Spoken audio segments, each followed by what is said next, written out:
Андан башка айта турган маселе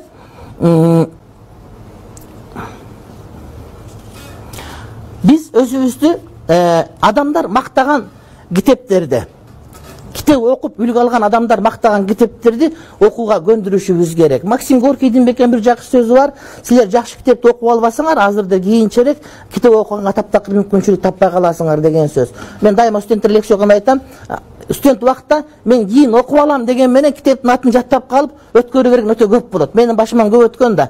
Жана сабак берип аткан профессор сүйлөп атса, демек ушул темада интернеттен таап кийин карап коем деп ошол бойдон өмүр бою каралбай, азырга чейин каралбай калган темалар бар да.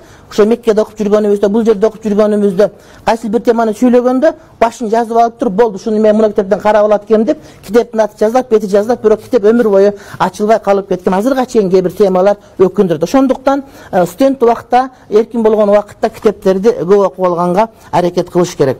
Анан жанагыдай адам олуттуу китептерди окуп баштагандан кийин, классиканы окуп баштагандан кийин жеңил желпи китептерди окуганга көңүл таптакыр келбей калат. Мисалы үчүн, сиз билесиз, 1-класста сиздин мисалы үчүн кыздарга сиңдилери бар да, айылга барганыңыз ал деген өзүнүн мектебиндеги проблемаларды сүйлөп берет да.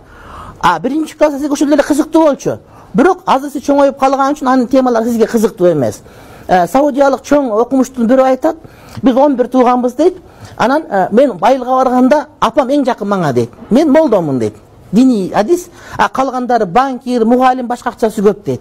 Алар апама көбүрөөк белек берет, бирок апам менен көбүрөөк сүйлөшөт дейт да. Анан бир туугандар кызгана берет. Эмнеге апам сен менен сүйлөшө берет? Эмнеге ушундан мен менен сүйлөшпөйт? Анан бир күн чогулду айттым дейт мен дейт. Билесиңерби? Мен апам менен барганда, жана мен башында айткандай халал ушак деп коет. Бул мында арам эмес, балким айылдагы майда чүйдө жаңылыктар.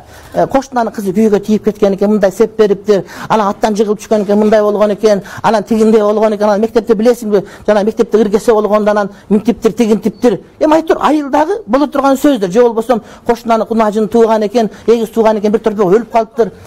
Мисалы үчүн. Же болбосом эки торпок туулуп калса, бирөөнү бирөөгө сүйүнчүгө бериш керек экен деген сөздөрдү мисалы үчүн ал тиги банкирге кызыкса аябай. Бирок мен дейт, апам ошол тема кызыктуу болгон үчүн ошол теманы сүйлөшүп, ошон үчүн апам мага жакын дейт, урматтуу бир тууган. Ошол сыяктуу эгерде сиз атайын ошол китеп окуп, ошондон баар тапкан адамдардан кайсы китеп окуйын дегенде, муну китепти оку, тиги китепти оку деп сунуш бере турган болсо, ошону окуганга биз өзүбүздү көндүрүшүбүз керек.